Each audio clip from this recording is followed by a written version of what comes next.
उसको नहीं देखा हमने कभी, पर इसकी जरूरत क्या होगी। ऐ माँ तेरी सूरत से अलग भगवान की सूरत क्या होगी, क्या होगी। उसको नहीं देखा हमने कभी।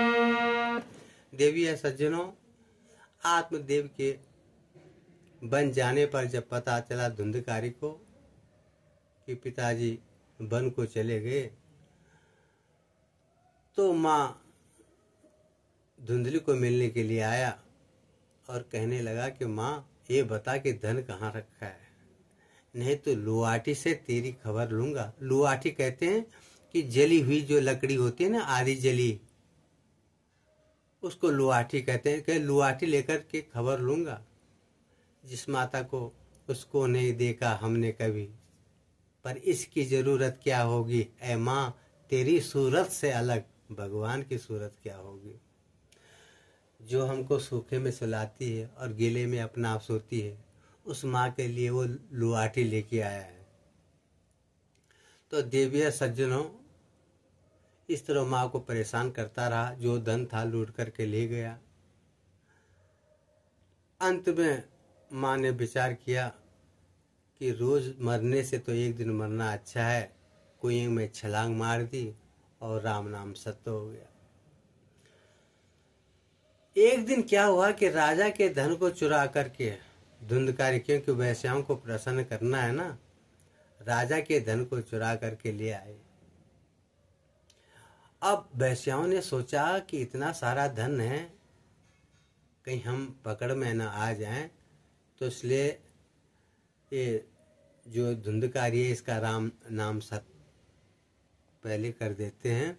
तो उन्होंने चारपाई पे उसको लिटाया और रस्सियों से बांध लिया। तो तप्ता अंगार समूहाश्च तन्मुखे ही विचक्षपु अग्निज्वालाति दुखेन व्याकुलो निधनम गतः। कहते हैं कि जले हुए अंगार उसके मुख में ठोंस दिए और उसके प्राण पखेरु उड़ गए। ये तो हुई कथा, लेकिन वास्तव में इसका आध्यात्मिक अर्थ क्या है। रूप को देखकर, जैसे हम एक दूसरे को रूप देखते हैं ना और लट्टू हो जाते हैं, देविया सज्जनों ऐसा है कि रूप को देखकर पतंगा सोचता कि अग्नि मुझसे प्यार करती है, लेकिन वास्तव में अग्नि किसी से प्यार नहीं करती। पतंगा अग्नि में कूद पड़ता है और अपनी जीवन लीला समाप्त कर देता है। रूप, रस, गंध, शब्द और स्पर्श, ये 5 वेश्या हैं। दूसरा है रस। रस रस रस रस का मतलब रसना। मछुआरे लोग जब मछली को पकड़ते हैं तो कांटे में आटा लगा देते हैं।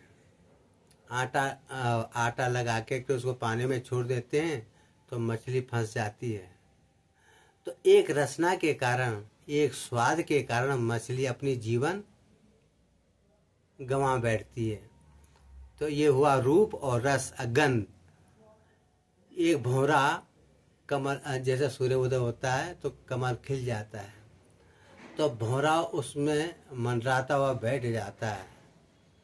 तो इतना मोहित हो जाता है, उसको ये पता नहीं कि सूर्य ढलने के बाद कमल बंद हो जाता है।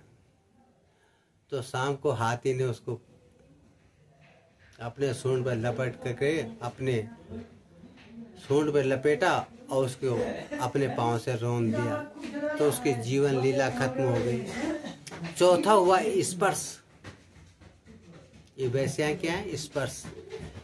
जैसे एक महावत हाथी को पकड़ता है ना जंगली, तो पहले गड्ढा खोद लेता है, उसके ऊपर घास और उसके ऊपर एक पुतला, हथनी का पुतला बनाकर रख देता है।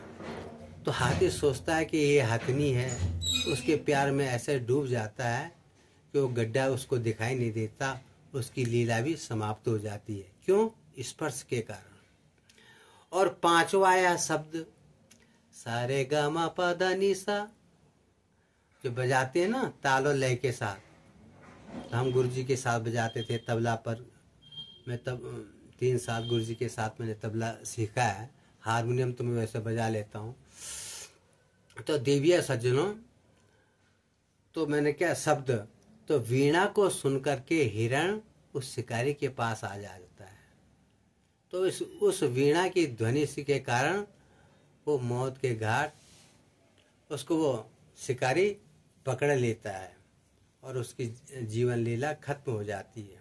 इसका आध्यात्मिक अर्थ यही है। संत कहते हैं मनुष्य